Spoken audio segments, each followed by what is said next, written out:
Ok.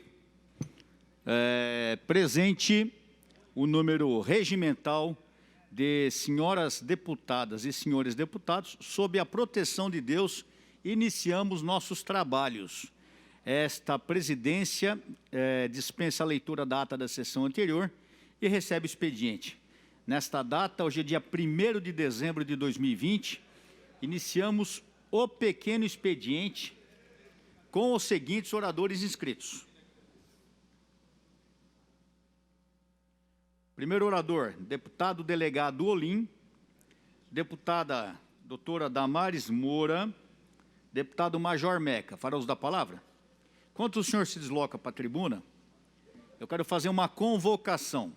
Senhoras deputadas e senhores deputados, nos termos do dispositivo do artigo 18, inciso 3, a linha delta D, combinado com o artigo 68 e o artigo 294, inciso 1, todos do regimento interno, convoco reunião conjunta das comissões de CCJ, Constituição, Justiça e Redação, e Finanças, Orçamento e Planejamento, a realizar-se hoje às 15 horas em ambiente virtual, com a finalidade de apreciar o projeto de lei número 679 de 2020, de autoria do senhor governador do Estado. Lido, feita a convocação.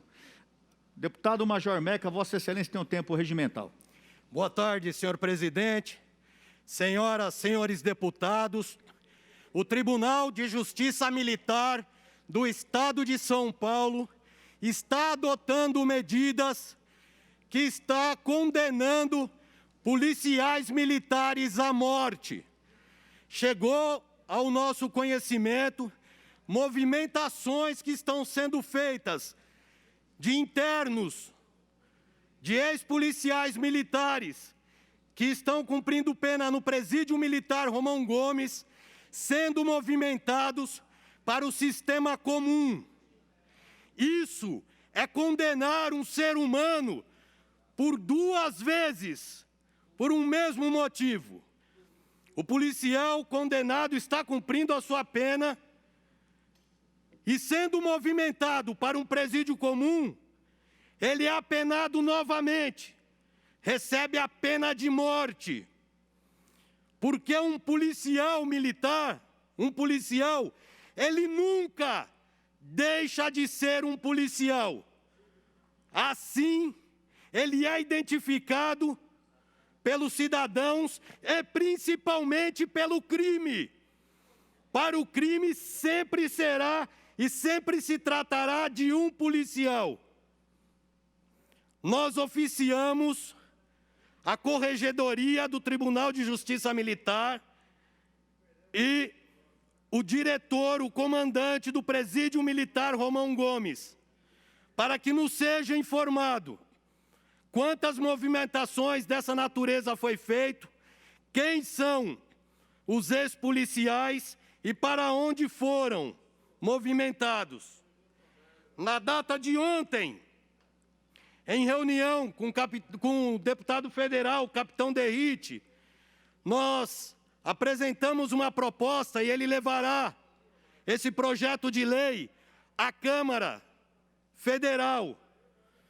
Um projeto que assegura o direito dos policiais militares do Estado serem recolhidos a quartéis ou prisão especial, à disposição da autoridade quando sujeitos à prisão antes e depois de condenação definitiva, mesmo após ser expulso ou demitido. Nós não podemos condenar seres humanos à morte. Já não basta a situação e as condições degradantes que os nossos policiais militares atravessam nas ruas combatendo o crime. Hoje, no estado de São Paulo, nós já temos o número de 112 policiais militares mortos, entre policiais militares executados pelo crime, policiais militares mortos vítimas do coronavírus, policiais militares que pela alta carga horária de trabalho, o cansaço físico e mental, entram em depressão e praticam o suicídio, policiais que, exaustos, pegam o veículo para voltar para casa, sobem na moto, se envolvem em acidente de trânsito, porque dormem a direção ao volante, dormem em cima da moto e morrem vitimados num acidente.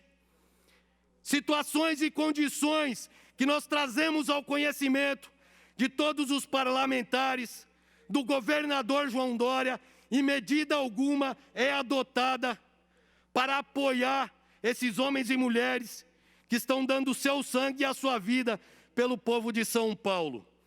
Nós estamos acompanhando essa situação dessas movimentações, porque afeta inclusive aos familiares.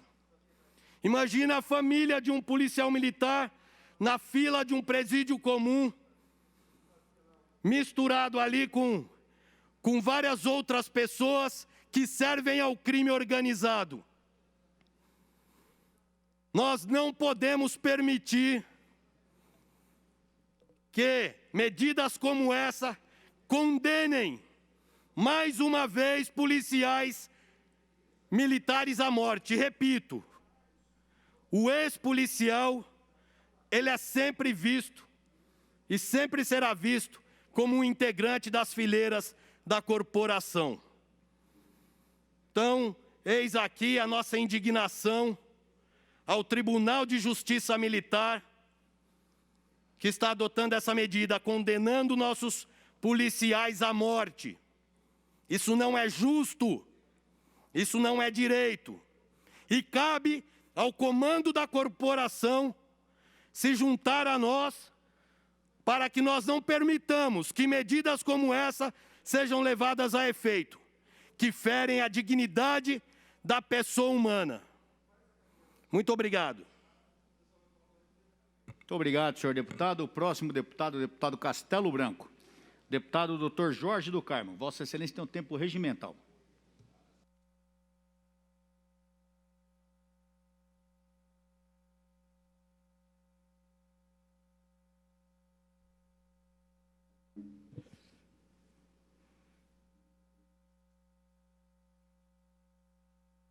Senhor presidente, senhores deputados, senhoras deputadas, público da TV Alesp, assessoria presente, policiais militares. Senhor presidente, eu quero falar hoje de dois assuntos que eu reputo muito pertinentes. Hoje, dia 1º de dezembro, é o Dia Mundial do Combate à AIDS. A AIDS, que foi uma doença na década de 80, ainda com estigma de muito preconceito. Muito preconceito. E se a gente ia ver da década de 80 até hoje, ainda tem muito preconceito. Mas nós temos que exaltar que a ciência avançou bastante e hoje a gente tem muitos avanços, graças a Deus, e à saúde pública. Mas a gente tem que também fortalecer cada vez mais a consciência e a prevenção.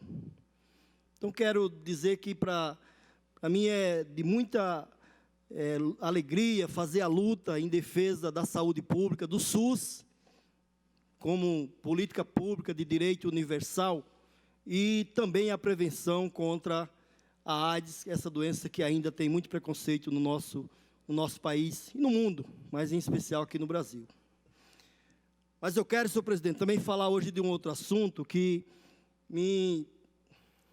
ao passo que me dignifica, também me fico bastante triste em saber que a educação no nosso Estado, esse Estado governado pelo PSDB há quase 30 anos, sinceramente é tratada com descaso. Sinceramente. E eu estou falando em todos os aspectos, mas eu queria ressaltar aqui a questão dos prédios públicos, dos equipamentos, das escolas. Dá dó a gente visitar as escolas estaduais, seja na cidade de São Paulo, na periferia especialmente, seja nas cidades, nas pequenas cidades. Mas eu sou morador da cidade de Tiradentes, e hoje eu fui até uma escola, na parte da manhã, agora, hoje, fui numa escola em que eu apresentei uma emenda de R$250 mil para revitalização e reforma da escola lá, a escola estadual Jorge Luiz Borges, na cidade de Tiradentes.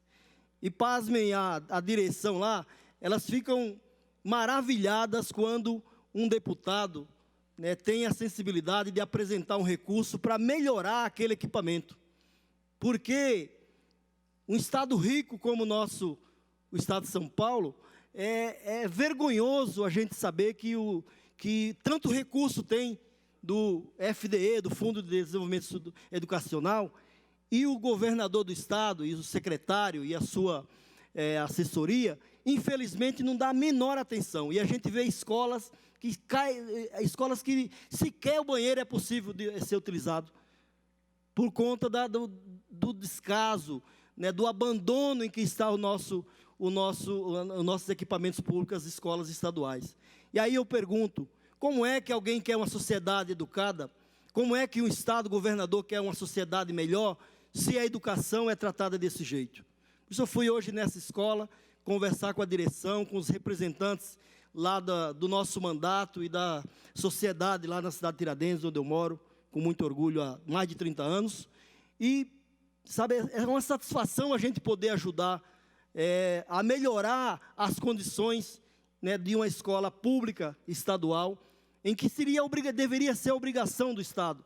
Deveria ele ter como meta, como obrigação de fazer cada vez um equipamento melhor, o funcionário, os professores bem pagos, de forma a estarem estimulados a lecionar, a educar bem a nossa sociedade. Mas é lamentável a forma como o governador João Dória e o PSDB, que governa esse estado há quase 30 anos, tratam a política pública, em especial a questão da educação. E eu apresentei também emendas para outros locais, no Itaim Paulista, em Guaianazes, em Ferraz de Vasconcelos, em Embu das Artes. Mas é preciso investir muito mais. É preciso que o governador e que o secretário entendam que não é possível que as pessoas pensem que se faz educação sem fortalecer o professor, o servidor público, sem fortalecer os equipamentos que são tão importantes para a nossa sociedade. Por isso eu quero dizer da minha alegria de ter contribuído para isso, de contribuído para melhorar aquela escola estadual Jorge Luiz Borges, lá na cidade de Tiradentes. Mas também da minha indignação de ver que o governador do estado sequer tem qualquer responsabilidade com a educação do nosso estado, e é por isso que a gente, andando aí nas cidades, andando aí na periferia, a gente vê quanto deveríamos ter de investimento, quanto se poderia fazer muito mais pela educação, mas o governo do PSDB, que mais uma vez ganhou eleição aqui na cidade de São Paulo, mas que trata a educação, a política pública, como abandono. Por isso eu quero concluir dizendo que, governador João Dória, pare de pensar no Planalto, comece a governar a cidade de São Paulo, comece a investir na educação, comece a priorizar a política pública, porque foi para isso que você foi eleito. Obrigado, senhor presidente. Obrigado, senhor deputado. Próximo deputado. Deputado Itamar Borges, deputado Douglas Garcia, deputado Frederico Dávila, deputado Jorge Wilson, xerife do consumidor, deputado Alex Madureira, deputado Carlos Gianazzi. Vossa Excelência tem um tempo regimental.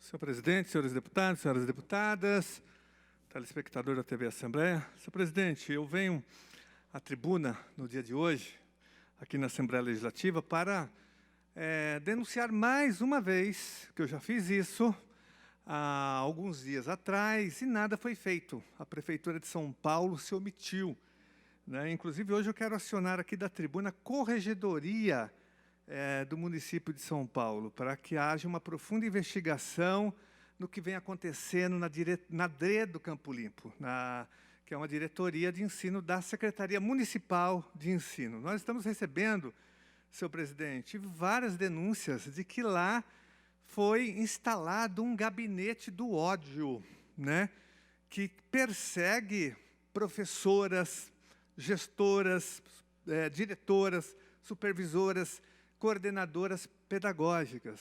É um absurdo, senhor presidente, o que vem acontecendo naquela região do Campo Limpo, na diretoria de ensino do Campo Limpo, aqui da Prefeitura de São Paulo, né? E hoje, as escolas, as diretoras, as supervisoras receberam um e-mail, todas elas. Eu recebi vários aqui, várias reclamações durante toda a manhã. Imaginem, vossas excelências, que várias escolas receberam esse e-mail, que eu não vou ler na íntegra, porque tem palavrão aqui, deputado Ed Thomas. Tem palavrão, palavra de baixo calão. Então, mas, olha, tem coisas absurdas, assim, criticando, por exemplo, a eleição, a participação do Guilherme Boulos e da Luísa Erundina na eleição. O que diz o e-mail?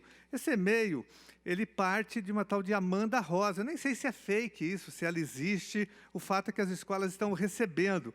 Ela diz, aquela Erundina nojenta fez o pior governo de São Paulo, por isso nunca mais foi eleita nas vezes que tentou.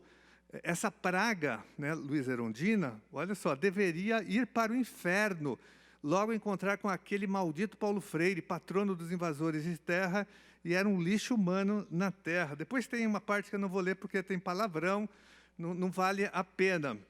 Depois, ó, quanto aos educadores que votaram nele, devem ser vagabundos. Enfim, senhor presidente,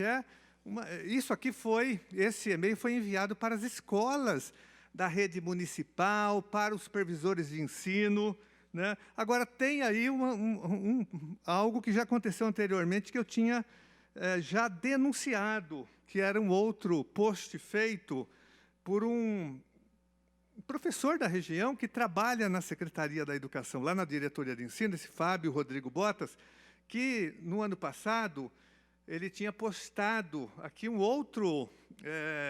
aqui um card na sua rede social, também nessa linha do ódio, da intolerância, acusando aqui a Marielle Franco, dizendo o seguinte, inclusive não vou ler todo, se não fosse pela morte do motorista, deveria haver uma campanha pelo perdão presidencial de quem matou a Marielle. É o que é um professor defendendo isso, um professor que trabalha na diretoria de ensino, na gestão do Bruno Covas, que se diz de centro, que diz que não é antibolsonarista, que na gestão dele não tem essa questão de ódio, de intolerância, mas tem.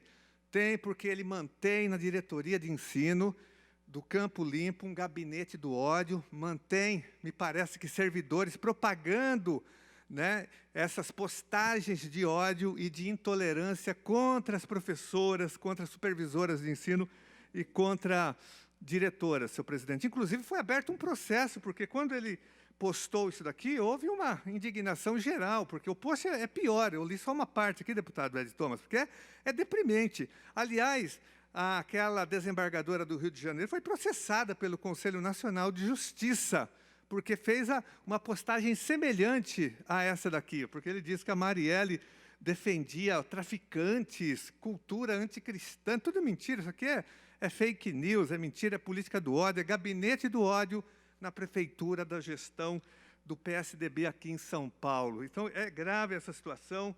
Nós estamos exigindo, senhor presidente, que a prefeitura tome providências. A Secretaria da Educação não vai fazer nada, porque esse secretário Bruno Caetano, né, é uma pessoa que não toma nenhuma providência em relação a uma denúncia como essa, até porque a denúncia já foi feita na Secretaria Municipal de Educação. Agora, existe uma corregedoria, quero acionar o gabinete do prefeito Bruno Covas para que ele tome providências, porque prefeito Bruno Covas, na sua gestão tem bolsonarista, tem extrema-direita, tem protofascismo, lá na diretoria de ensino do Campo Limpo, perseguindo professoras e fazendo essas postagens que eu citei aqui. Inclusive, abriram um processo contra as professoras que se manifestaram contra essa política de ódio, que fizeram uma manifestação, estão respondendo processo, sendo perseguidas. É assédio moral, é perseguição covarde contra as nossas educadoras,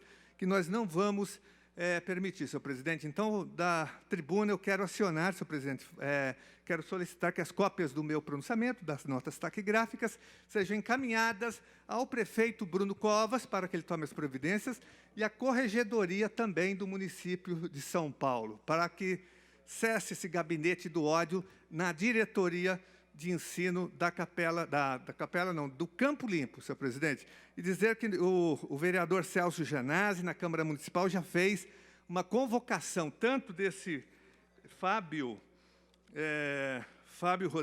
Rodrigo Botas, e também da dirigente de ensino, que dá cobertura para isso. Ela tem que ser investigada, porque é lá que as professoras estão respondendo processo, estão sendo perseguidas pela diretoria de ensino, a Regina Colasso, para que elas sejam convocadas na Câmara Municipal de São Paulo e prestem esclarecimentos sobre essa política do ódio, esse gabinete do ódio, essa perseguição, essa intolerância política na Secretaria Municipal de Educação do Bruno Covas. Muito obrigado, senhor presidente.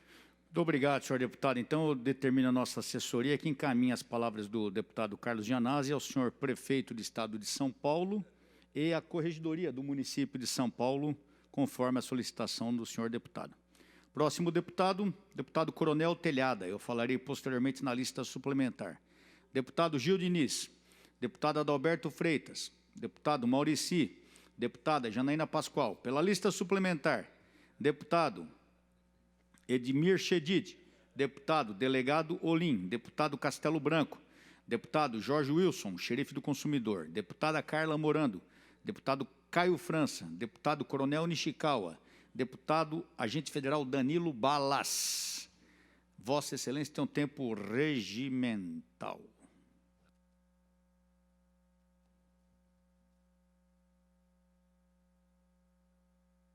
Outra reunião?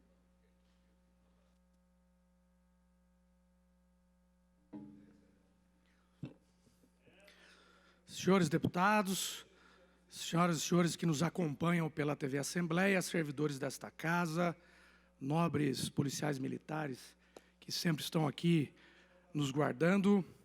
Antes de iniciar o meu pronunciamento de hoje, o assunto de hoje, quero declarar meu total repúdio diante do retorno à fase amarela do Estado de São Paulo.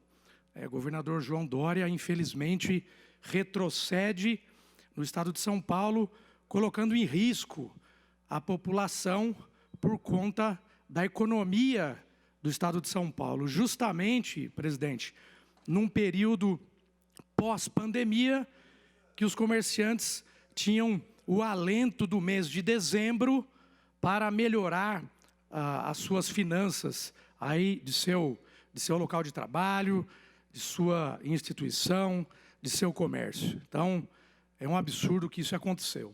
Então, meu repúdio à determinação do governador João Dória, deixo registrado.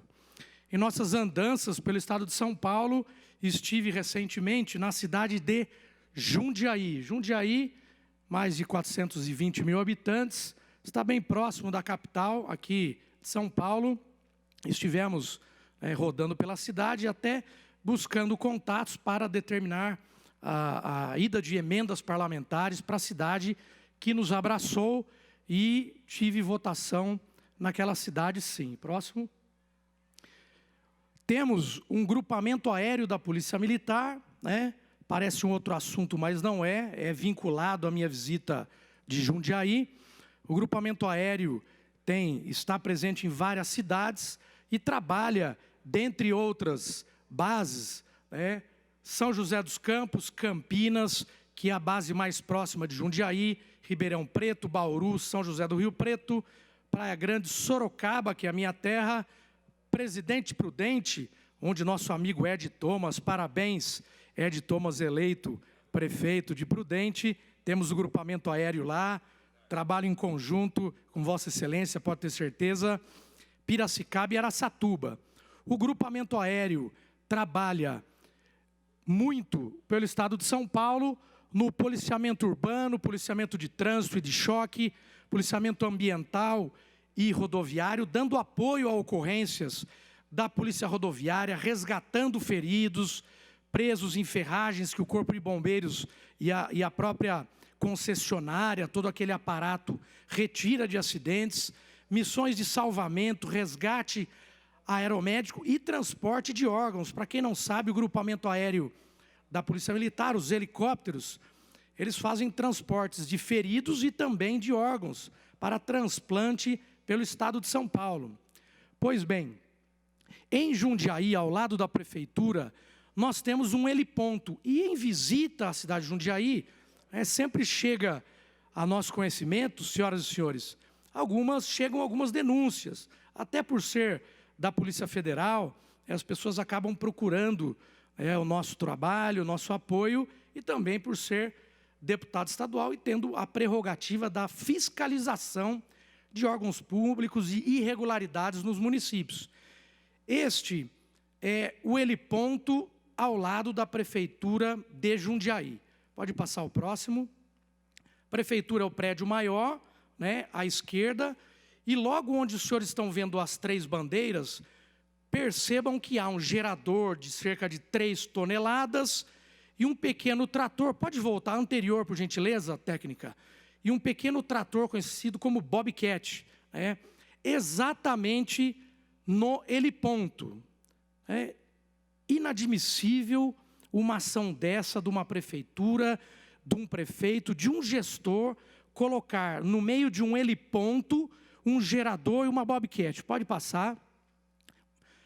Nós temos em 2017 um decreto municipal do prefeito Luiz Fernando Machado.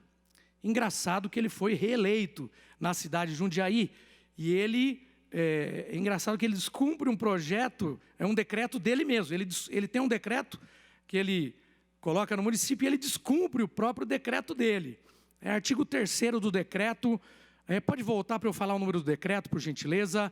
27.116, de 23 de outubro de 2017. Luiz Fernando Machado era o prefeito, reeleito agora. Próximo. No artigo 3º, o pedido para a utilização do heliponto deverá ser feito mediante preenchimento de formulário que constitui no anexo 1 deste decreto, observando o seguinte procedimento. Então, aquelas aeronaves civis particulares que vão pousar ali têm que preencher um requerimento anteriormente. Porém, no inciso 4º, na utilização do heliponto em operações militares, operações policiais e em situações de urgência e emergência, não há necessidade de solicitação prévia, sendo que após o pouso, o comandante da aeronave fornece os dados, como o número da aeronave, nome do piloto e copiloto. Ou seja, aquele heliponto deveria estar livre. Próximo. Esse heliponto é homologado pela ANAC. Quando homologado, deve estar sempre disponível para pousos e decolagens.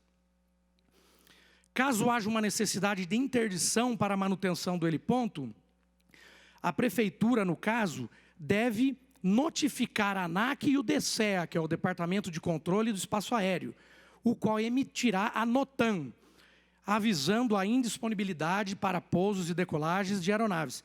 É algo técnico, mas vocês entenderão, você que acompanha o nosso discurso aqui, o absurdo da atuação do prefeito de Jundiaí e seus secretários.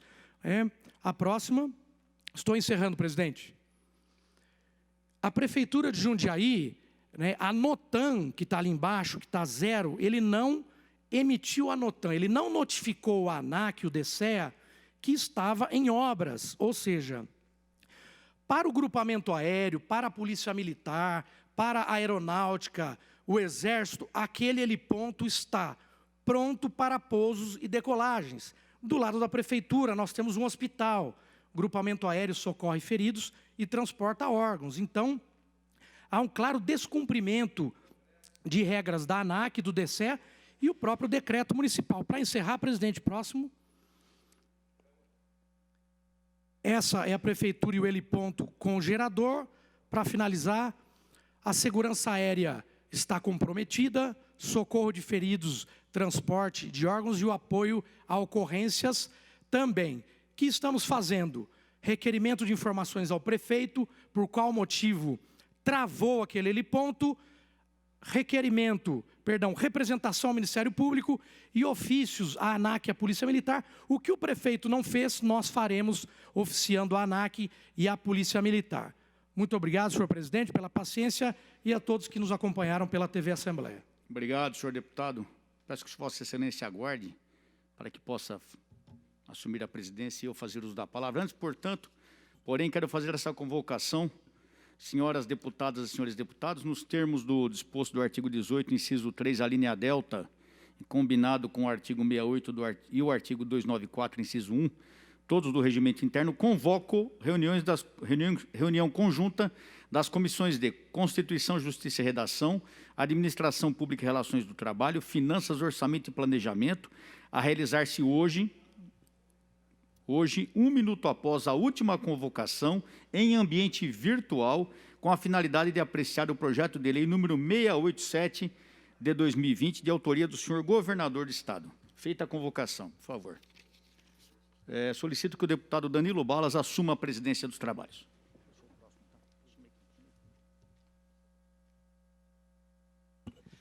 Dando sequência à lista suplementar, solicitamos o deputado Coronel Telhada para fazer uso da palavra. Muito obrigado, senhor presidente. Senhores deputados, a todos que nos acompanham pela rede Alesp, saudar o cabo Janken e o cabo Hércules, que está lá em cima. Em nome dos dois, saúdo toda a nossa assessoria policial militar. Quero começar saudando o dia 1º de dezembro. Hoje é o Dia Internacional da Luta contra a AIDS, uma doença que trouxe muito prejuízo ao mundo, como está sendo o Covid agora, mas que, graças a Deus, está sendo acompanhada e controlada. Hoje, dia 1º de dezembro, é um dia muito especial para mim também, que é o aniversário da minha neta. Tem um vídeo aí, né? Por favor, coloque aí, Machado. Hoje a Laura está fazendo 6 anos de idade. Está tendo uma festinha lá, mas eu não estou podendo participar, que só as crianças, estou de castigo aqui. É minha neta mais velha, além dela, eu tenho o João Paulo e o Cássio também, que é irmão dela. Então, não podia deixar de fazer essa homenagem. Nós que somos avós, né, Ed? Não sei se tem mais algum avô aqui presente. É avô, Janazzi, não? Acho que só eu e o Ed somos avô aqui. Sabemos da alegria que é ter um neto. É melhor do que filho, tenho certeza disso. Então, um beijo para minha netinha Laura. Deus abençoe, querida. Uma longa vida feliz é o que eu desejo. Eu e sua avó e toda a sua família deseja para você, meu amor. Hoje também tem som o próximo vídeo, né? É o dia do aniversário, coincidência, minha neta nasceu no dia do aniversário do Batalhão Tobias de Aguiar. E hoje o Batalhão Tobias de Aguiar está fazendo 129 anos. Infelizmente não está sendo feita solenidade devido ao isolamento, mas nós temos um vídeo aí, por favor, Machado.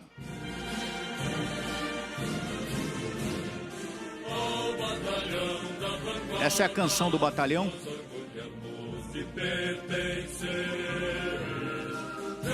Entregamos a farda, lutamos até vencer.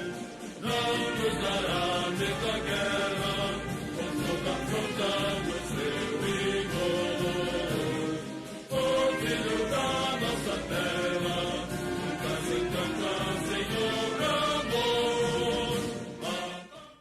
Contém todo o batalhão, um nobre altar em cada coração. Coisas dos meus tempos de polícia militar. Que saudade, né, Balas? Que saudades. Enfim, um abraço a todos os irmãos e irmãs que trabalham e que já serviram no Batalhão Tobias de Aguiar, um batalhão de tradições, 129 anos lutando e defendendo a população, não só do estado de São Paulo, mas de todo o Brasil. Participou de várias ações militares, inclusive em outros estados. Então, um abraço ao coronel Coutinho, comandante do batalhão, e a todos valorosos policiais militares que fazem e fizeram a história desse batalhão, que é um batalhão honrado, um batalhão santificado para nós que lá servimos. Falando em polícia militar, tem sido ventilado aí sobre um novo código de ética, substituindo o regulamento disciplinar. Está trazendo muito barulho, muita insatisfação. Então, eu quero dizer a todos os senhores que nos assistem nesse momento pela Rede Alesp, ou que nos assistem pelo YouTube ou por outro canal, que já acertei, falei agora com o comandante-geral, hoje é dia 1º de dezembro, é uma terça-feira, já falei com o coronel Alencar agora, nós acertamos uma reunião agora para essa quinta-feira, dia 3 de dezembro, onde nós estaremos, estou convidando os demais deputados policiais militares e outros que interessem também, como é o caso do Danilo Balas, para que a gente esteja presente lá às 16 horas, junto com o coronel Alencar, para que nós venhamos a discutir sobre esse assunto que é o Código de Ética. Por quê? Porque esse código, depois de pronto pela Polícia Militar, ele vai passar aqui nessa casa para ser votado.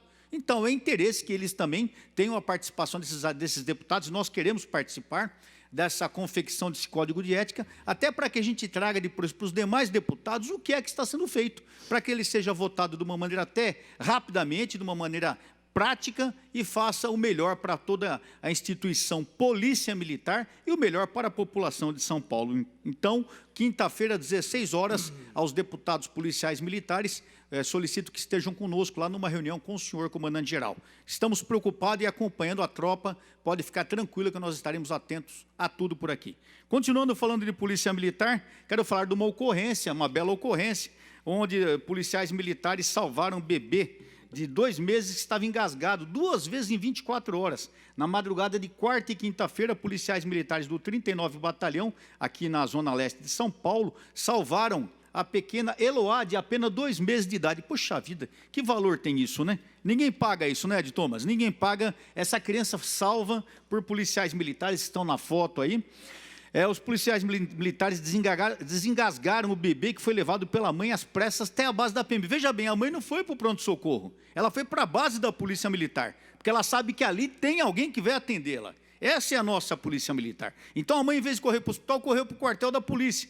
O bebê havia mamado e ela deixou no colo por ter medo que engasgasse. Apesar da medida, pouco tempo depois, a Eloá começou a gemer de dor e perdeu o ar. Foi que a mãe correu para a segunda companhia da Polícia Militar e, ao chegar, já foi atendida pelos policiais militares, que seguraram o bebê e passaram a fazer a manobra de desengasgar, e a ação deu certo. Deixa eu ver se tem o nome dos policiais aqui. Não tem. A PM tem uma mania de não me divulgar o nome dos polícias. Eu não entendo isso. Esse foi o primeiro susto que a mãe levaria no período de 24. No dia seguinte, passou pela mesma situação pela madrugada, correu com o bebê para o mesmo posto e, novamente, os policiais tentaram, ela correu para o posto de atendimento de saúde, tentaram desengasgar o bebê e não conseguiram. Novamente ela foi atendida pelos policiais que salvaram a bebê Eloá. Parabéns a esses heróis, é uma pena que eu não tenho o nome desses policiais do 39º Batalhão, aqui da Zona Leste, que eu faria questão de falar o nome dele. Eu, como falava o caipira, né? Faria questão de falar o nome deles aqui, mas infelizmente não tenho. Mais uma ocorrência, desculpe, senhor presidente, mais um minuto somente. Mais uma bela ocorrência da Polícia Militar, dê uma olhada nessa foto, vejam bem, não é tijolo, não é um muro que está sendo construído, tudo isso é entorpecente. Policiais do 15º Batalhão do Interior prenderam um casal por tráfico de drogas em Franca, 110 quilos de maconha, dá para fazer uma casa de maconha, né? 110 quilos e mais R$3 mil também foram apreendidos pelas equipes que foram até o Jardim Tropical averiguar uma denúncia de armazenamento de drogas. No local da ocorrência, o casal foi abordado e, durante a vistoria pelo imóvel, foi apreendido 110 quilos de maconha, 2 balanças e R$3.325, e, além disso, anotações do tráfico. Foi encaminhado ao distrito de Franca. Eu não tenho o nome dos policiais, infelizmente. Se fosse para falar mal, a imprensa dava o nome, RG, filiação, mas para falar bem, nem a PM divulga o nome dos policiais. Eu acho um absurdo isso. Pode voltar para mim aqui. E é um absurdo não poder divulgar o nome desses PMs nessa bela ocorrência. E vocês notem o seguinte, vamos torcer para a audiência de custódia não liberar os bandidos, né? Porque a audiência de custódia adora, a polícia prende, a audiência de custódia coloca na rua. Para fechar, uma curiosidade aqui. Olha só, deputados, para vocês verem, muitos vocês não estão acostumados com isso. Põe a próxima, Machado. Põe na tela, está aí. Está aí, olha só, olha essa ocorrência, a mulher grávida, os policiais suspeitaram, a gravidez dela era uma melancia, tira a tarja, por favor, a gravidez dela era uma melancia, aí os caras abriram a melancia, tenente Akira, o que tinha? Estava lotado de droga, isso foi aonde? Isso foi lá no 23 Batalhão do Interior, lá em Guará, eu servi nesse batalhão quando era aspirante, na segunda-feira, dia 30, policiais da ROCAM, rondas ostensivas de apoio de motocicletas, com a denúncia de que uma mulher estava transportando drogas dentro de um ônibus com destino ao Rio de Janeiro. Fizeram a averiguação, pararam o ônibus, pediram para a mulher descer, falava que estava grávida. Durante a busca pessoal, para a surpresa da equipe, a barriga era falsa. Era uma melancia contendo 4 tijolos de pasta base de cocaína, aproximadamente 2 quilos de cocaína. Ou gravidez fajuta, hein? Além de ser uma melancia, estava recheada de cocaína. A criminosa confessou que pegou as drogas no Paraguai e que estaria levando para o Rio de Janeiro. Foi presa em plantão lá no Guaratinguetá. Um abraço a todos os amigos e amigas de Guaratinguetá, de Lorena, aí do Vale do Paraíba, principalmente do 23 BPM e batalhão que eu servi como aspirante em 1983, 84. São essas ocorrências que a gente faz questão de dizer aqui. Infelizmente, eu não tenho o nome dos policiais, porque a polícia não divulga. Eu vou até falar com o comandante-geral, para, pelo amor de Deus, aprender a valorizar os nossos policiais, passando o nome, elogiando, dando láurea de mérito pessoal, porque na hora de socar os polícias, todo mundo soca. Na hora de elogiar, ninguém dá elogio. É brincadeira um negócio desse, né? Então, nós estamos aqui sempre para valorizar a nossa tropa. Muito obrigado a todos. Presidente, obrigado pelo tempo extra. Antes de dar sequência, passar a palavra ao presidente Coronel Telhada, chamamos pela lista suplementar o deputado Ed Thomas.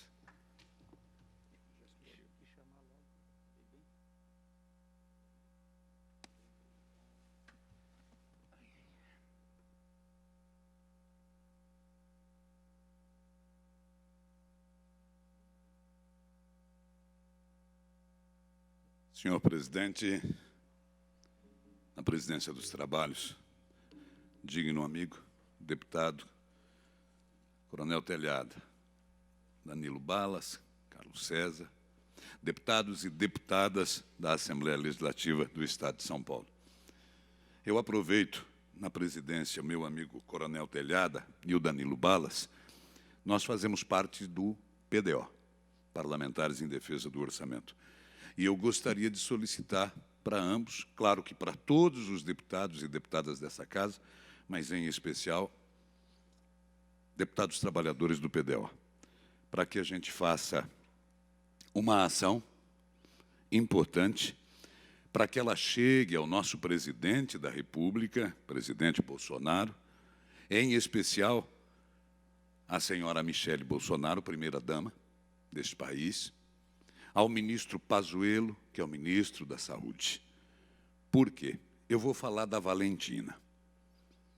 Eu tomo aqui a liberdade, com a autorização dos pais, essa carta que nós ajudamos a construir para que o problema, que é gravíssimo, seja resolvido. Com muita honra, nós a cumprimentamos. A carta é endereçada à primeira-dama do Brasil, Michele Bolsonaro. E nos apresentamos como os pais da Valentina Domingues Brandini. Nossos nomes, Luiz Renato e Luciana Matricardi Domingues. Residimos em Presidente Prudente, Estado de São Paulo, na rua Nicomedes Bispo, 240, Jardim Iguaçu. Escrevemos essa carta para pedir a atenção e ajuda à nossa luta pela vida da nossa Valentina guerreira. Um bebê muito, mas muito querido, uma bebê muito amada e que nos tem ensinado dia após dia a força do amor. Por isso pedimos vossa permissão para lhe relatar brevemente sua história. A Valentina é a nossa primeira filha. Gravidez desejada, tudo planejado.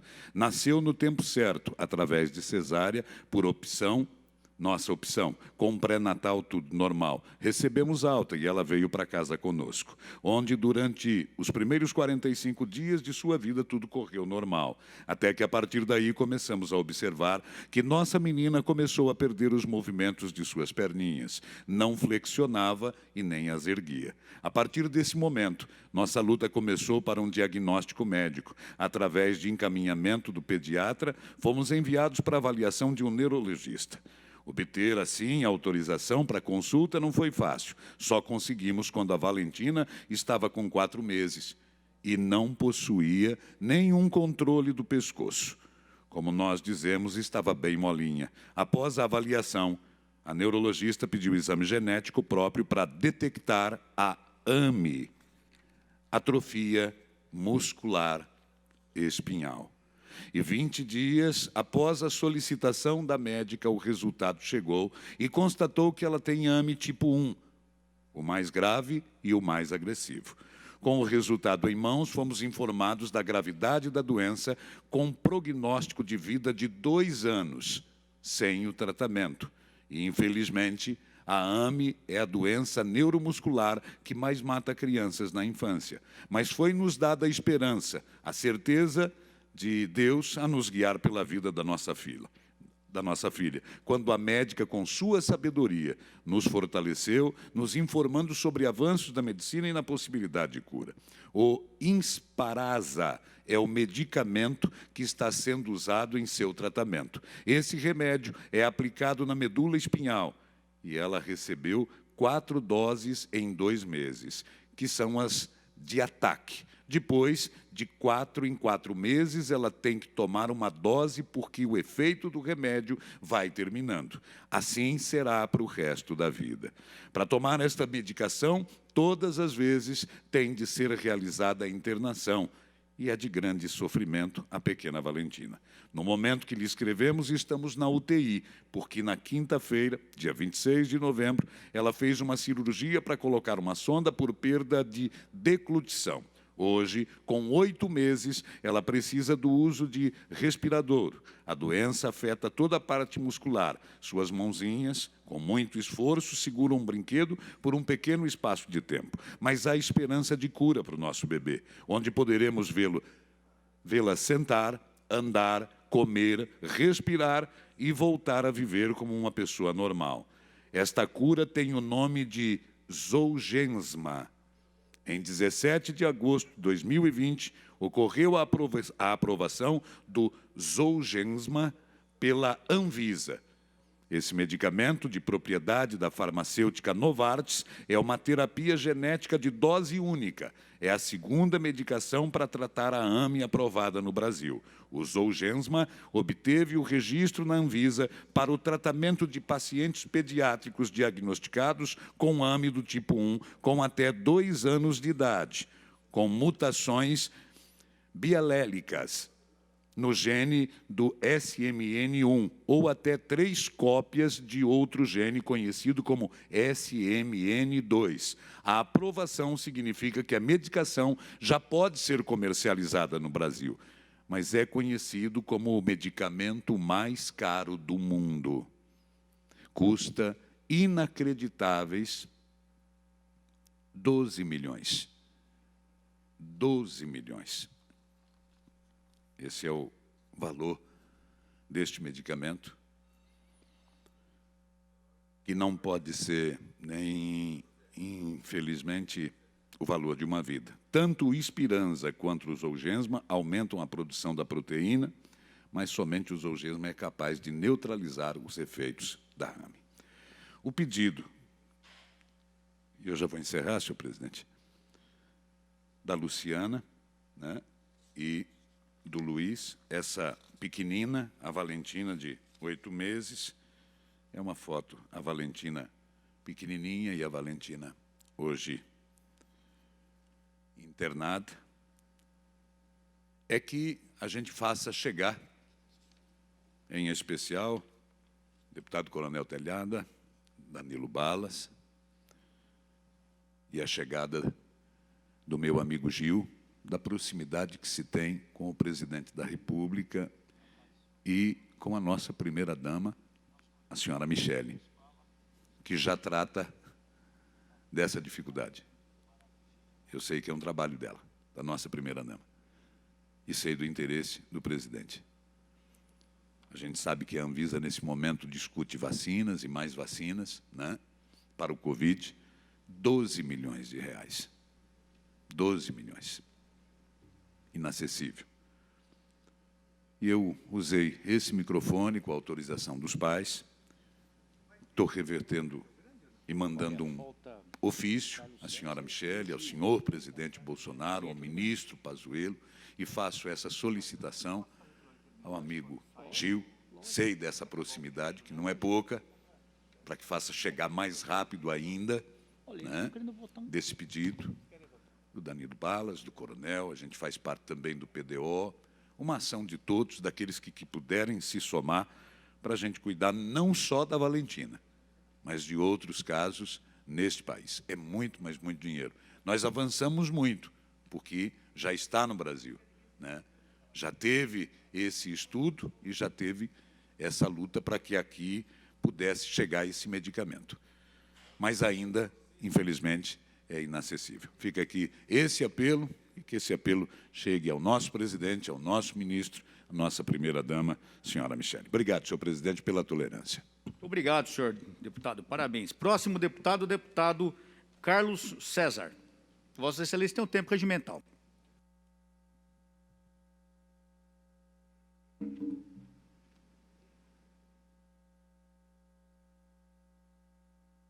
Senhor presidente, só para uma comunicação. Eu queria pedir a publicação, senhor presidente. Pode ser? Em diário oficial? Isso, é. Então, eu solicito que Vossa Excelência encaminhe ou esse documento ou cópia aqui para a nossa taquigrafia. Pode ser? Pode. E eu peço para encaminhar. E solicito que seja publicado em diário oficial por solicitação do deputado Ed Thomas. Obrigado, senhor presidente. Não por isso. Deputado Carlos César. Imagina. Senhor presidente, deputado Coronel Telhada, que preside essa sessão, senhoras e senhores deputados, público que nos acompanha, que nos assiste através da rede Alesp. Eu quero dizer, senhor presidente, que eu tive, nessa semana passada, a oportunidade de apresentar, recentemente, uma moção de repúdio à Netflix, pela veiculação do filme Os Três Lá Embaixo, Contos de Arcádia, em razão do mesmo expor o beijo gay entre crianças em desenho de classificação livre. Olha isso. Um filme extremamente despropositado, constrangedor, inconveniente. O exemplo disso é o relato de uma mãe que assistia com seu filho esse filme, que retrata a fuga de 2 príncipes alienígenas para a Terra e, como é de se esperar, a produção aparentemente inocente não dá sinais de que é um veículo de promoção da tal ideologia de gênero, que até beijo gay aparece. Surpreendida, essa mãe se manifestou, e aqui eu quero ler a fala dela, abre aspas. Achei totalmente inapropriado, porque está classificado como livre. Entendo que é uma forma de influenciar comportamento. A mente da criança, semelhante ao corpo, está em formação. Meu filho tem 4 anos. Ele não tem idade suficiente para entender esse tema. Senhor presidente, nós vivemos um momento no qual, a pretexto de utilizarem da liberdade de expressão duramente conquistada, empresas de comunicação e grupos inescrupulosos pretendem nos incutir e promover essa libertinagem, sabe?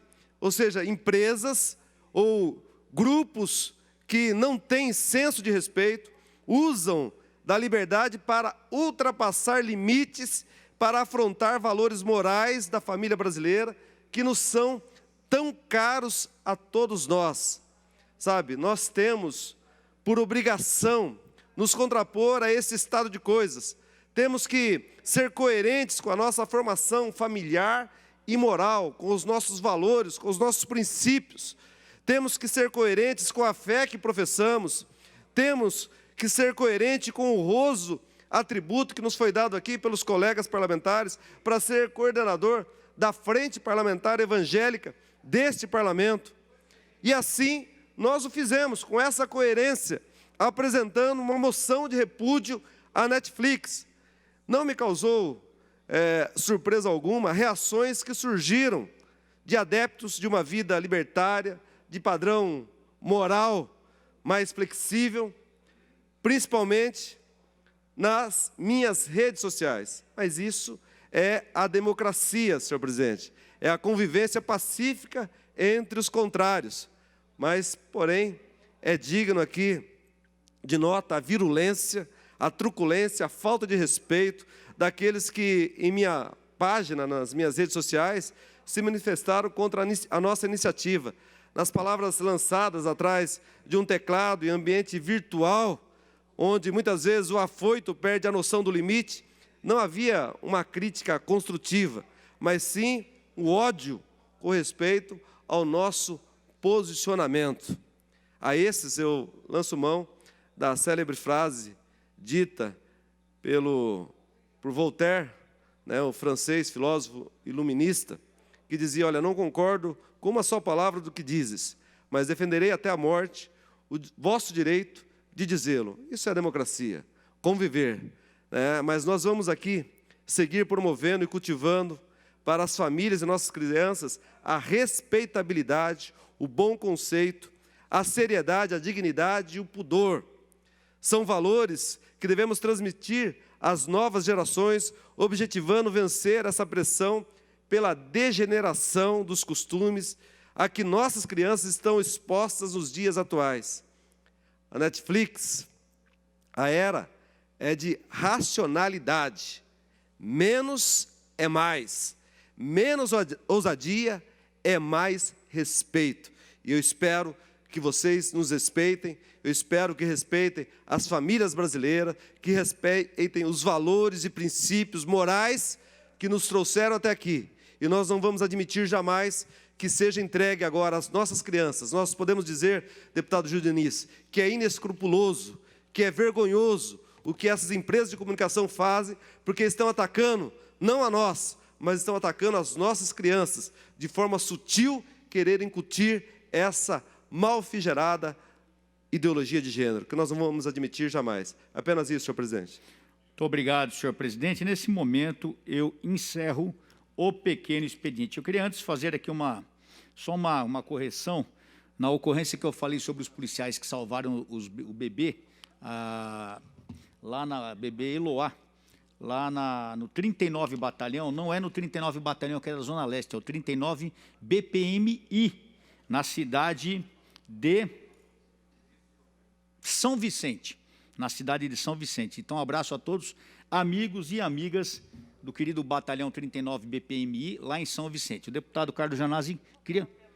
o senhor vai falar. Então, vamos, nesse momento, abrir o grande expediente com os seguintes oradores inscritos. Deputado Frederico Dávila, deputado Alex Madureira, deputado Sebastião Santos, deputado Douglas Garcia, deputado Itamar Borges, deputado agente federal Danilo Balas, deputado Castelo Branco, deputado Maurici, deputado Jorge Lula do Carmo, deputado Edmir Chedid, deputada Valéria Bolsonaro, deputado Rodrigo Gambale, deputado Jorge Wilson Xereve do Consumidor, deputada Maria Lúcia Amari, deputado Luiz Fernando da Silva, deputado Coronel Nishikawa, deputado Carlos Janazzi. Vossa Excelência tem um tempo regimental de 10 minutos.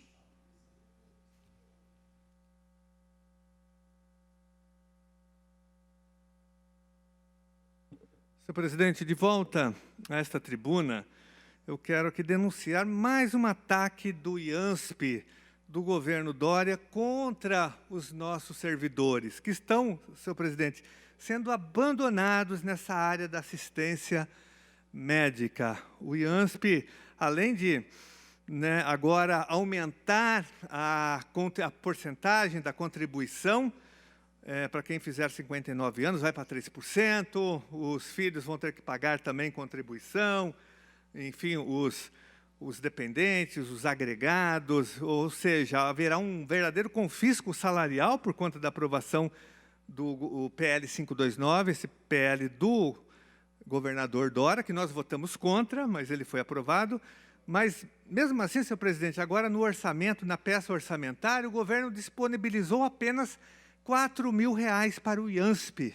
R$4.000, um absurdo, uma afronta aos nossos servidores. Significa que o governo estadual lavou as mãos em relação ao IANSP, significa que ele não vai querer mais financiar. Logicamente que eu apresentei emenda para recompor o valor que sempre foi investido, aliás, aumentando, porque a nossa luta é para que o governo invista no mínimo 2% por servidor público, que ele dê a cota do governo, a cota chamada cota patronal, porque o servidor contribui com 2%, vai contribuir com 3%, o governo tem que contribuir também com 3% no mínimo, senhor presidente. Mas eu me refiro aqui, senhor presidente, ao descredenciamento de várias clínicas, laboratórios em todo o estado de São Paulo, fechamento de convênios, várias regiões sendo abandonadas pelo IANSP. Todos os dias nós recebemos reclamações de que os nossos servidores são abandonados, deixados ao Deus dará, sem atendimento médico, mesmo contribuindo com o IANSP. E nós temos um caso aqui exemplar, que representa esse descaso e esse abandono dos nossos servidores pelo governo estadual. Me refiro aqui, senhor presidente, a mais um descredenciamento, que é o da clínica Labem, que fica no município aqui, vizinho de Embu-Guaçu. Essa clínica é credenciada há 10 anos e ela atende servidores, sobretudo os nossos profissionais da educação de várias regiões, não só do Embu-Guaçu, do município de Embu-Guaçu, mas também daqui de São Paulo, de Parelheiros, Grajaú, São José, de vários outros municípios da região, Taboão da Serra, Itapecerica, Juquitiba, São Lourenço, todos os professores daquela região e de outras são atendidos exatamente por essa clínica Laben, que dá um atendimento na área da saúde, para que esses profissionais da educação não tenham que se deslocar até o Hospital do Servidor Público, que já é superlotado, já não dá conta de atender a demanda. Por isso que houve a descentralização e os convênios com as clínicas. No entanto, senhor presidente, eu tenho aqui um documento do DECAM, que é esse Departamento de Convênios e Assistência Médica, fazendo o descredenciamento, rompendo o contrato e abandonando os nossos educadores, as nossas educadoras, os nossos profissionais da educação, agentes de organização escolar, gestores e outros servidores também de outras secretarias que utilizam o IANSP na mão. Eles ficaram literalmente na mão, sem atendimento, com a interrupção de tratamentos, de consultas. Então, há 10 anos que essa clínica atende o IANSP, senhor presidente. Então, do nada aqui, ao descredenciamento. Isso cria uma revolta, né? E um medo também, porque as pessoas ficam sem atendimento, né, em toda essa região. Então, nós exigimos, senhor presidente, explicações e o imediato credenciamento dessa clínica Laben, na região de Embu Guaçu. Ela é fundamental, ela atende os nossos servidores da região. Repito, esse é um caso, né, que ilustra hoje a situação do IANSP em várias regiões do Estado, no interior paulista, rompimento de contratos, de credenciamento rompimento de credenciamentos com hospitais regionais, com santas casas e com hospitais particulares, o tempo todo, senhor presidente. Outro dia eu denunciei aqui o rompimento lá com o Hospital de Rio Claro, que não tem mais, os servidores estão abandonados, a região de Santa Cruz do Rio Pardo, de Ourinhos, o tempo todo, senhor presidente. São vários municípios e várias regiões que têm esse descredenciamento. Santo André ficou na mesma situação. Eu já fiz inúmeras denúncias em relação a isso. Agora, nós exigimos que o IANSP refaça os credenciamentos com esses hospitais. Porque, senhor presidente, o governo tem que investir na saúde dos seus trabalhadores, dos seus servidores, é obrigação. E tem mais, os servidores já estão pagando, e pagando caro agora, aumentou a contribuição do IANSP, e não é possível que, ao invés de melhorar o atendimento, o governo esteja rompendo os contratos, os credenciamentos com as clínicas, com os hospitais que servem ao IANSP. Então, eu faço aqui, senhor presidente, em nome de todos os servidores do Estado de São Paulo, essa exigência para que providências sejam tomadas, para que a clínica Laben seja recredenciada imediatamente e que os nossos servidores sejam atendidos lá, porque é uma história, senhor presidente, 10 anos de atendimento, daí rompe o contrato, quem vai atender esses servidores, né, que tem lá os seus prontuários, o seu histórico de atendimento? Então, essa é a nossa exigência, a imediata a reativação do contrato com a clínica Laben, senhor presidente. E peço para que cópias do meu pronunciamento sejam encaminhadas à superintendência do IANSP. Quero aproveitar ainda, senhor presidente, a minha participação aqui no grande expediente para saudar aqui, parabenizar a chamada de pessoas aprovadas em concursos públicos na área da Secretaria da Segurança Pública. O governo anunciou agora a chamada de 5.875 policiais civis e militares, pessoas que prestaram esses concursos e serão chamadas agora. O governo anunciou, isso é importante, nós queremos saudar essa iniciativa que é importante.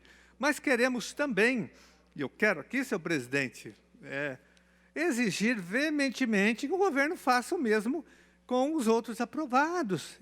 Porque até então o governo estava alegando, deputado Gil Diniz, que não podia chamar mais ninguém por conta da pandemia, baixou aquele famigerado decreto, proibindo as chamadas, né? Não pode chamar mais ninguém até acabar a pandemia.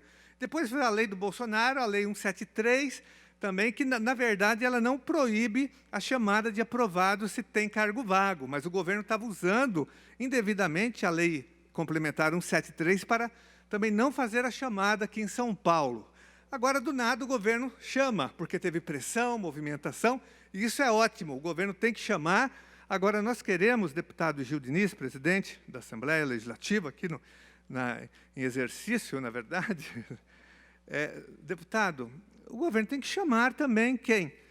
Os aprovados no concurso de supervisor de ensino da rede estadual, dos agentes de organização que prestaram concurso, está precisando, tem um déficit enorme de supervisores, de agentes de organização escolar, os servidores de SAP, da Secretaria de Administração Penitenciária, tem vários concursos, tem que chamar os aprovados de SAP. Até ontem, até recentemente, eles estavam acampados aqui, fazendo um apelo para que a Assembleia Legislativa fizesse uma gestão no sentido de pressionar o governo a chamar os aprovados, que também tem déficit de servidores, nós temos muitas vagas na Secretaria de Administração Penitenciária, os nossos presídios estão superlotados, os servidores que estão trabalham exaustivamente, porque não tem outros servidores para ajudar. Então, tem que fazer a chamada também dos concursos de SAP. E também, senhor presidente, aí acabou a desculpa do Tribunal de Justiça, que tem que chamar imediatamente os aprovados no concurso de escrevente, no concurso de assistente social, de psicólogo. O concurso foi feito, nós aprovamos a lei que autorizou a realização dos concursos. Então, tem que chamar também os aprovados no concurso de oficial de promotoria do Ministério Público Estadual. O MP pode chamar, porque o governo agora está autorizando, senhor presidente. Abriu aqui um precedente esse precedente é o bom precedente. É o que nós apoiamos, é o que nós estamos defendendo agora também para as outras categorias, para os outros concursos. Então, de SAP, Secretaria de Administração Penitenciária, tem que chamar os aprovados, Secretaria de Educação tem que chamar os supervisores, os agentes de organização escolar, o Ministério Público tem que chamar aquela pessoa que fez o concurso para oficial de promotoria, o TJ tem que chamar imediatamente o aprovado no concurso de escrevente, de assistente social, de psicólogo. É o mínimo, senhor presidente, porque nós precisamos desses servidores trabalhando para atender a população, principalmente agora, nesse momento de pandemia, depois de pós-pandemia, a população nunca precisou tanto do Estado como agora, e esses servidores são fundamentais, eles têm que assumir imediatamente. Então, nós exigimos a chamada imediata de todos esses servidores. Eu já fiz uma indicação aqui, que acho que foi publicada hoje no Diário Oficial, com todos esses cargos, senhor presidente, inclusive que eu apresentei emendas ao orçamento, para todos eles, aos cargos que eu citei, de concurso público, e outros que eu não citei, mas que estão aqui na relação, para que haja recurso orçamentário. Já há, porque quando nós aprovamos a autorização desses concursos, automaticamente já havia o recurso orçamentário. Mas, por via das dúvidas, eu apresentei de novo para o governo não ter a desculpa de dizer não tem recurso. Tem recurso, sim, já tinha, e agora tem a emenda que tem que ser aprovada aqui na Assembleia Legislativa no orçamento, senhor presidente. Então, é muito importante que o governo estenda, repito, né, não sei se é um precedente aqui, porque aí o governo não falou mais nada do decreto, nem da Lei 173, e não tem que falar mesmo, tem que chamar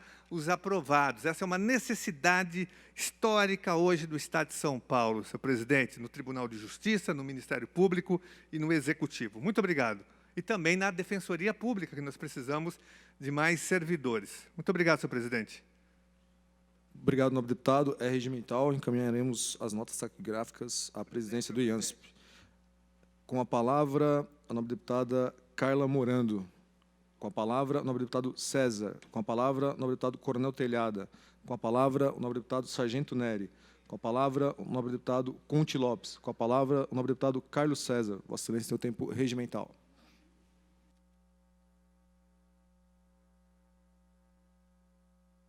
Senhor presidente, senhoras, senhores deputados, público que nos acompanha pela Rede Alesp, mais uma vez eu venho aqui a essa tribuna e agora, inicialmente, para parabenizar a todos os prefeitos que foram eleitos no último domingo. Tivemos 57 municípios em todo o Brasil que teve o segundo turno, eleição para o segundo turno.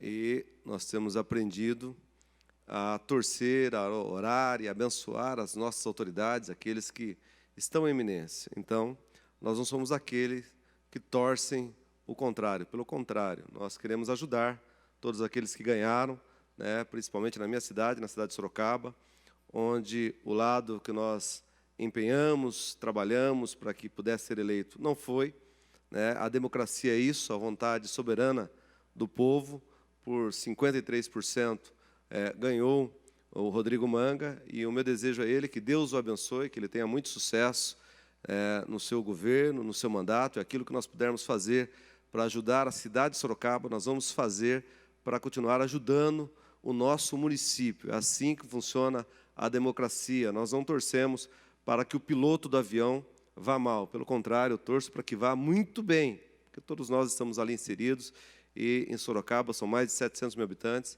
e assim eu faço para todos os municípios, e aqui também no município de São Paulo, para o prefeito reeleito, Bruno Covas, a quem eu desejo que tenha todo o sucesso do mundo e que possa fazer um bom governo na maior cidade da América Latina, uma das maiores cidades do mundo, que é São Paulo. Senhor presidente, eu quero começar a minha fala, primeiro, quase que como uma aula, e depois, sim, fazendo uma cobrança, né, queria fazer uma reflexão sobre requerer e requisitar. Sabe, requerer, segundo o dicionário, requerer é ato ou efeito de pedir, por meio de petição por escrito, segundo as formalidades legais. Agora, requisitar não é apenas um pedido, mas sim uma exigência legal, fazer requisição de material de força. Tanto que requisitar, na área militar, equivale a uma ordem escrita. Requisitar, na área jurídica, da qual eu tenho formação e sou advogado, tem o mesmo sentido de ordem, mas com outras palavras. Requisitar é a ação, o procedimento que pede determinada providência, realizado por quem possui a autoridade para o tal. Ou seja, a requisição tem sentido de exigência legal, enquanto o requerimento é mais uma petição que pode ou não ser atendida. Não é à toa que a nossa Constituição paulista traz, de forma taxativa, em seu artigo 20, que, artigo 20, compete exclusivamente à Assembleia Legislativa. Inciso 16, requisitar informações dos secretários de Estado, dirigentes, diretores e superintendentes de órgãos da administração pública, indireta e fundacional, do Procurador-Geral de Justiça, dos reitores das universidades públicas estaduais e dos diretores de agências reguladoras sobre assunto relacionado... Perdão, senhor presidente. Sobre assunto relacionado com a nossa Constituição, ou que bem fundamentado, sabe, importando, ou a sua pasta, importando crime de responsabilidade não só a recusa ou não atendimento no prazo de 30 dias, bem como o fornecimento de informação falsas. E por que eu faço aqui esta reflexão sobre a diferença de requerer e requisitar? Agora vem a questão central dessa minha fala. Tem sido frequente, de forma aviltante até, para esse parlamento, a indiferença olímpica com que secretários de Estado simplesmente desconsideram requerimentos de informação feitos por nós, deputados e deputadas. Como, por exemplo, eu quero citar aqui o ofício SGP 641 de 2020, de 20 de agosto de 2020, pelo qual o senhor presidente da Assembleia lembra ao senhor secretário da Educação que as respostas requisitadas através de 31 requerimentos de informação feitos pelos senhores deputados e deputadas ainda não haviam sido enviadas. No meu caso, me surpreendeu a forma como o secretário de Educação respondeu sobre aquela retirada da expressão AC e DC, antes de Cristo e depois de Cristo, do material didático das escolas públicas. Eu requeri e a Assembleia requisitou as seguintes informações. A Assembleia Legislativa de São Paulo. Quais são os autores e livros atribuídos aos alunos da rede oficial de ensino do Estado de São Paulo? Requeremos cópia de todos os livros e materiais didáticos oferecidos pelo Estado às crianças de 0 a 14 anos, alunos do ensino fundamental da rede pública. Pois bem, qual foi a resposta do excelentíssimo senhor secretário? Cumpre-nos informar que todos os materiais estão disponíveis no site e que os autores, os mesmos, são professores da rede estadual e estão relacionados ao final de cada caderno. Isso mesmo. Uma resposta extremamente lacônica, sabe? Eu fico pensando a que ponto que nós chegamos. Nós requisitamos cópia. Vou repetir. Foi requisitado cópia. Não o sítio da internet, o sítio eletrônico, onde está registrado todos os livros e materiais didáticos que são oferecidos aos nossos alunos da rede pública estadual. É uma questão que atinge, eu penso que a todos os parlamentares aqui dessa instituição sagrada, sabe, independentemente do parlamentar ser de situação, de oposição, base de sustentação, um parlamentar. É alguém que foi eleito, que tem voto. Sabe, é preciso ter claro que esses requerimentos que encaminhamos têm um caráter institucional, de mandamento, de ordem. É o comando do artigo 20, inciso 16 da Constituição Estadual, que eu falei há pouco. Sabe, é a Assembleia Legislativa que requisita, não é um deputado Carlos César, mas é a Assembleia, foi aprovada a Assembleia, através de nós, representantes do povo, que fomos eleitos por este mesmo povo, portanto, nós temos autoridade para isso. Foi Montesquieu, referência do iluminismo francês, que idealizou a tripartição de poderes, legislativo, executivo e judiciário, o chamado Estado Democrático de Direito. Foi aí que deu origem ao Estado Cidadão, o modelo dos 3 poderes. Foi assim que Montesquieu se contrapôs à lógica do poder absolutista moderno que prevaleceu na Europa entre os séculos 16 e 18. Época em que o monarca era absoluto, do poder ilimitado. Esta lógica ela é representada pela célebre frase do rei Luís XIV, que ele dizia: o Estado sou eu. Sabe, daí tivemos a evolução para o modelo do Estado Cidadão, que ficou também conhecido como o modelo dos 3 poderes, que nos trouxe esse valor supremo, que todo poder emana do povo e em seu nome será exercido. É o que prevê a nossa Constituição Federal, a nossa Carta Magna de 88. A Carta Cidadã, logo no seu artigo 1º, no parágrafo único, diz que todo poder emana do povo, que o exerce por meio de representantes eleitos diretamente nos termos desta Constituição. Quando nós falamos que os poderes legislativo, executivo e judiciário são independentes, mas também harmônicos entre si, significa que nenhum deles pode se sobrepor ao outro. O poder executivo não é maior do que o legislativo. E o poder judiciário não é maior do que o executivo ou do que o legislativo. Os 3 poderes estão estabelecidos no mesmo nível de equivalência. É preciso que se tenha isso em conta. Mas há regras de funcionamento entre eles, como mencionei acima, que devem ser respeitadas. Regras de funcionamento que estão previstas na nossa Carta Maior, na nossa Constituição Federal. Que isso fique bem claro para os senhores secretários, que respeitem essas regras estabelecidas.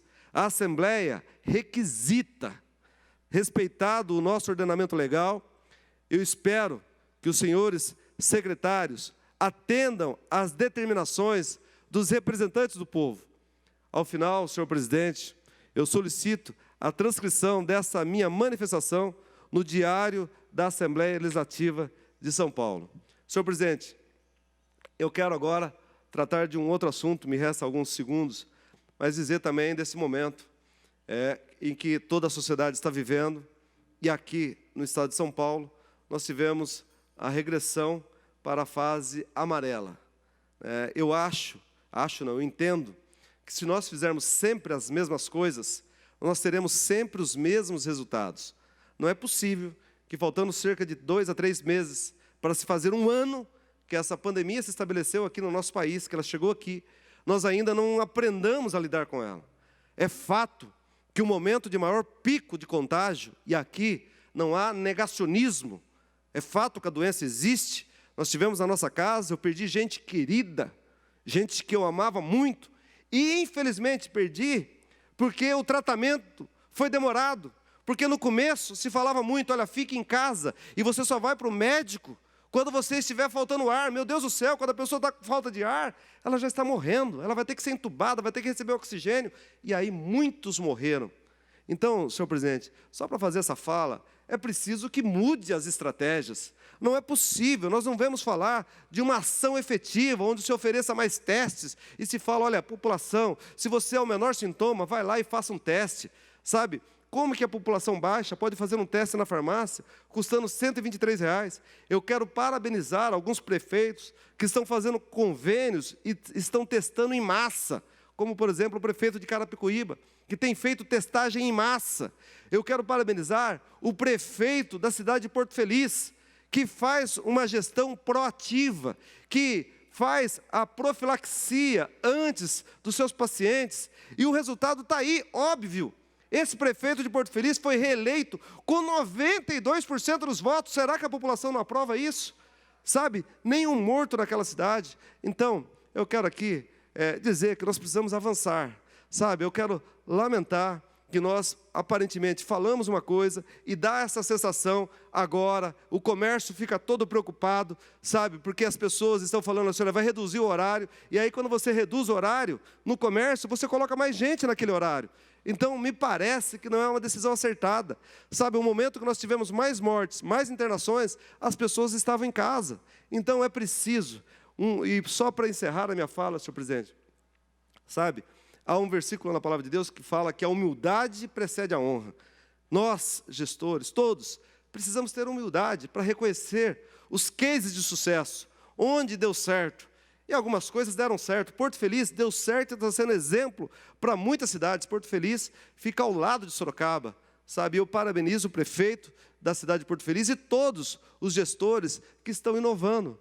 Que alguém já disse, é melhor errar fazendo do que não fazer. E se eu fizer as mesmas coisas, eu vou ter sempre os mesmos resultados. Eu espero que nós possamos ter humildade para termos ações diferenciadas, oferecer soluções práticas, seja de profilaxia, seja de orientação para as pessoas ao menor sinal de gripe, procure já, estabeleça uma forma eficiente de oferecer medicamentos, sabe? É impressionante, né, o que se falam.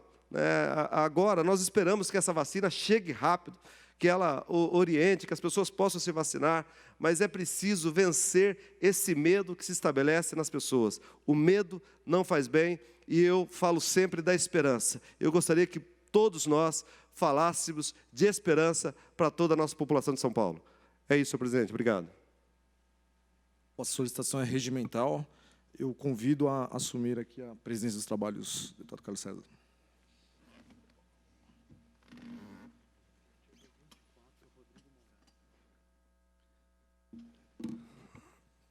Seguindo a lista de inscrições, convido para fazer uso da tribuna no grande expediente, a lista de inscrição dos oradores inscritos, deputado Rodrigo Moraes, deputado Ed Thomas, deputado Teonilo Barba, deputado Major Meca, deputado Ricardo Melão, deputado Tenente Coimbra, deputada Janaína Pascoal, deputada Marta Costa, deputado Caio França, deputado André do Prado, deputado Daniel José, deputada professora Bebel Lula, deputada Márcia Lula Lia, deputado delegado Olim, deputada Adriana Borgo, deputada doutora Damares Moura, deputado Gil Diniz.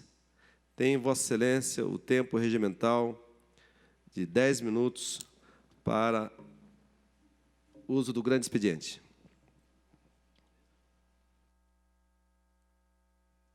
Obrigado, presidente. Boa tarde aos deputados presentes aqui no grande expediente. Boa tarde aos nossos policiais militares, policiais civis, ao público que nos acompanha pela rede Alesp. Presidente, queria parabenizá-lo pelo vosso discurso. Faço minhas vossas palavras, o discurso inteiro.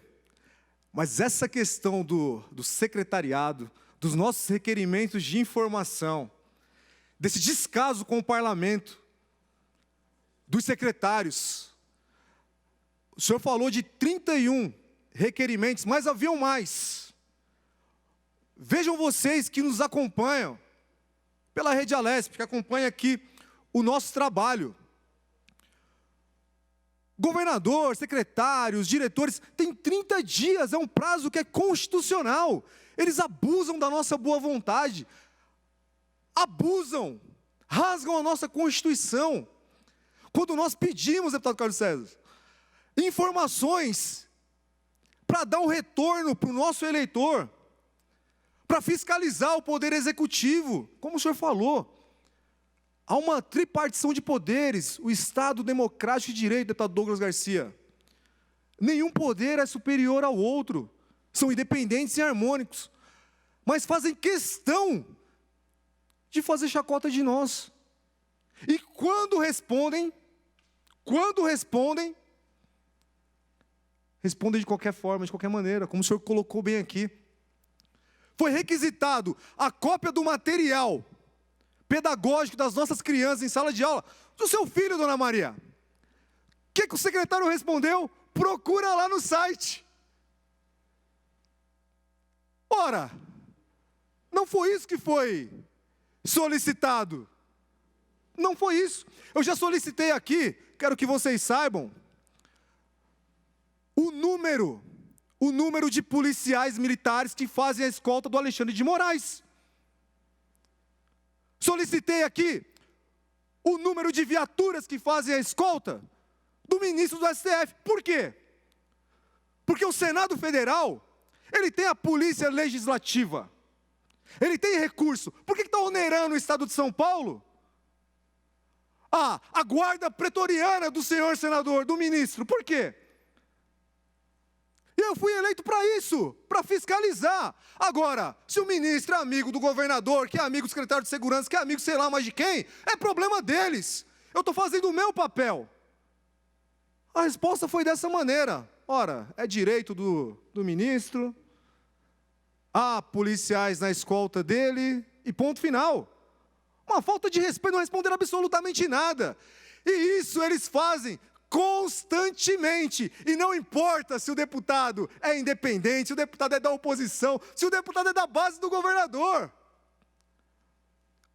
Olha, seu João Dória, todos sabem aqui a minha posição sobre o governador. Vou começar a chamar ele de Führer, ô Douglas, porque ele acha que nós vivemos num estado ditatorial, num estado onde existe somente ali o sim às suas vontades, e está atropelando de uma maneira aqui o parlamento, os deputados, e mais, não só esses representantes aqui, como bem colocou o deputado Carlos César, representantes do povo, Carlos César.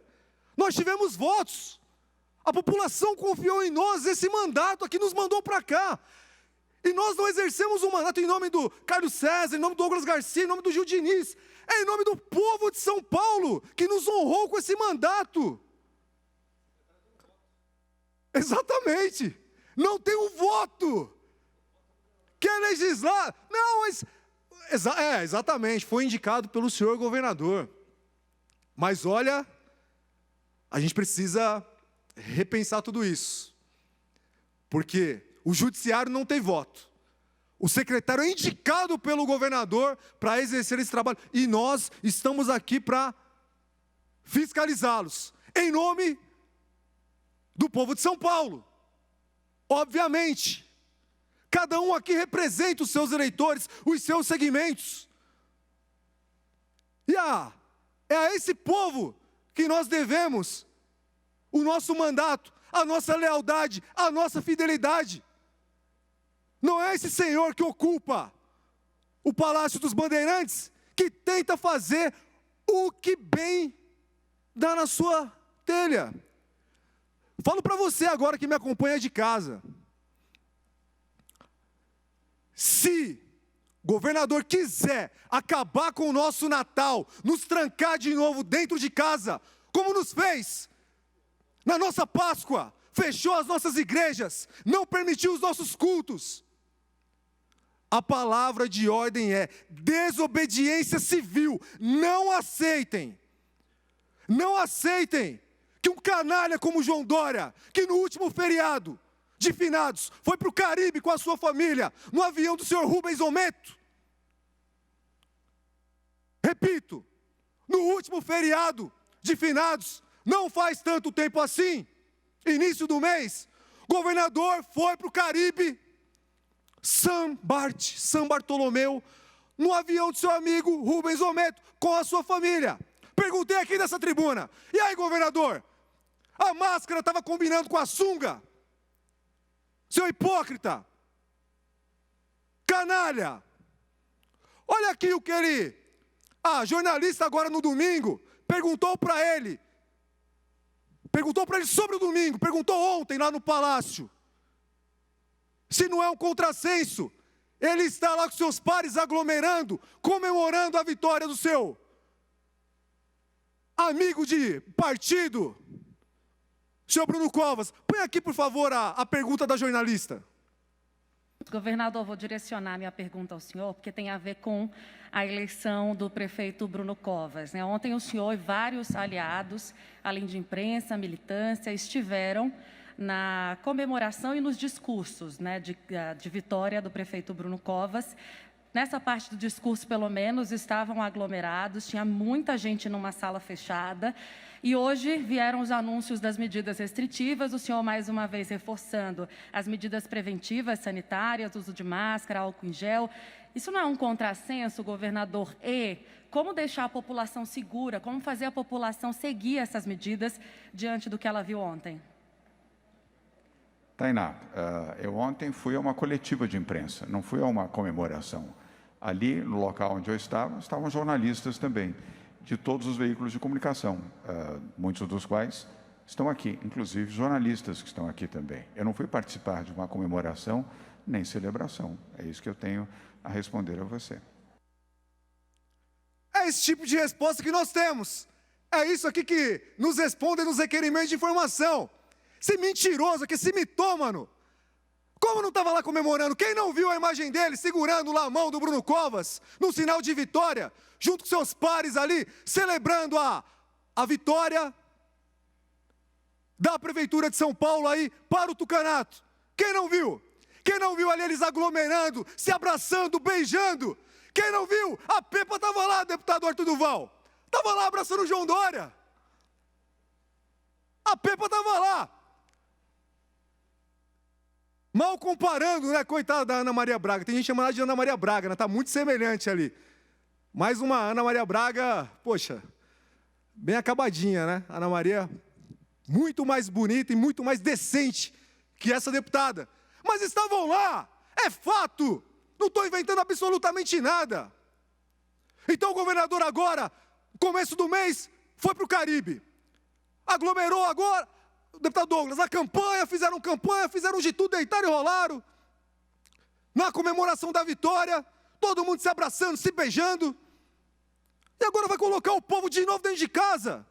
Vai restringir, diz que não faria e fez, com menos de 24 horas do resultado do segundo turno.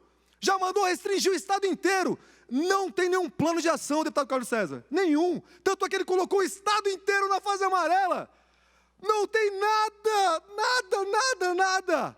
Não tem a diferença. São Bernardo do Campo, o prefeito já estava reclamando hoje que a culpa é da população. Culpa é sua, seu sem vergonha. Estava lá abraçando o governador também. Ou não? Você vai negar o que os meus olhos viram? Pelo amor de Deus. Prefeito eleito, né, reeleito de Belo Horizonte, falou ontem no Roda Viva, deputado Douglas. Eu tranquei a população quando eu precisava de voto. Imagina agora que eu não preciso. É essa a lógica desses canalhas. E nós não podemos permitir. Repito. Se quiserem nos trancar, mais uma vez, a palavra de ordem é desobediência civil. E convido o povo de São Paulo a toda segunda-feira ir na porta do Palácio dos Bandeirantes fazer a nossa manifestação contra esse projeto ditador que é o senhor governador João Dória. Foi dito aqui pelo deputado Carlos César. Nós não vamos ter resultados diferentes fazendo tudo igual. É um ano fazendo a mesma coisa e São Paulo é o epicentro dessa epidemia. O estado de São Paulo é a cidade de São Paulo. Olha Porto Feliz. O que aconteceu lá? Baixo o número de casos. Prefeito realmente trabalhando pela população. Dr. Cássio Prado, que é do PTB, deputado Douglas. Entregando ali hidroxicloroquina, azitromicina, ivermectina.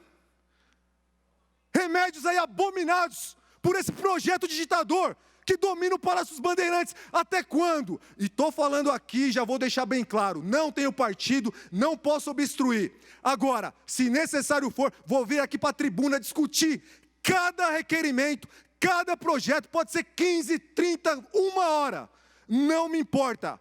Nós não podemos continuar nos dobrando a esse projeto de ditador, pau-mandado do Partido Comunista Chinês, que quer fazer aqui um protetorado chinês do nosso país. E isso a gente não pode permitir. Nós representamos o povo de São Paulo. A nossa lealdade, a nossa fidelidade é o Senhor. É o senhor cidadão que confiou esse voto em nós, e não um canalha travestido de gestor. Muito obrigado, senhor presidente. Pela ordem, senhor presidente. Tem pela ordem, deputado Douglas Garcia. Para uma comunicação, senhor presidente. Para uma comunicação. Muito obrigado, senhor 2 presidente. minutos. Senhor presidente, apenas para reafirmar o compromisso que eu fiz ontem com a população do Estado de São Paulo, e é claro, para trazer à luz aquilo que havia sido discutido no Colégio de Líderes. Eu tive uma participação no Colégio de Líderes ontem, conversei com os deputados que estavam presentes, inclusive com o próprio presidente da casa, o senhor Cauê Macris, e afirmei que, enquanto essa casa não se debruçar sobre os decretos relacionados à quarentena no Estado de São Paulo, aqui na Assembleia Legislativa do Estado de São Paulo, eu travarei os demais projetos, com exceção do projeto de repactuação das dívidas do Estado para com a União. Os demais, eu irei manter a minha palavra e continuarei em obstrução. Então, apenas para aqui reafirmar novamente, porque estão achando que eu estou brincando, eu não estou brincando, eu estou falando sério, eu não estou blefando. Eu irei obstruir todos os projetos que entrarem aqui no plenário, enquanto esta casa não se debruçar a respeito dos decretos de quarentena que João Dória estabeleceu no Estado de São Paulo, porque nós precisamos, nós somos deputados, o Legislativo ele precisa existir, ele precisa participar desse momento tão importante da população. O governador não pode reduzir os direitos fundamentais do povo, e essa casa precisa trabalhar nisso, senhor presidente. E é por isso que eu quero agradecer também ao PTB, porque graças à organização de um partido estruturado, e daí a importância dos conservadores entenderem o que é ter um partido estruturado, que me possibilitou essa oportunidade de agora estar obstruindo a Assembleia de São Paulo como sinal de que essa casa precisa participar, essa casa precisa ter voz ativa, essa casa precisa sim fazer com que a população do Estado de São Paulo tenha um respaldo, e esse respaldo é socorrer a população diante dos desmandos que o governador João Dória traz. Precisamos combater o coronavírus, sim, mas não vamos tirar os direitos fundamentais do povo. As pessoas precisam trazer o pão de cada dia para suas famílias. E contra isso, nós vamos brigar. Contra essa tentativa de retirada desse direito fundamental, nós vamos brigar. Senhor presidente, para pedir a suspensão dos trabalhos até às 16h30. É regimental, os trabalhos estão suspensos até às 16h30.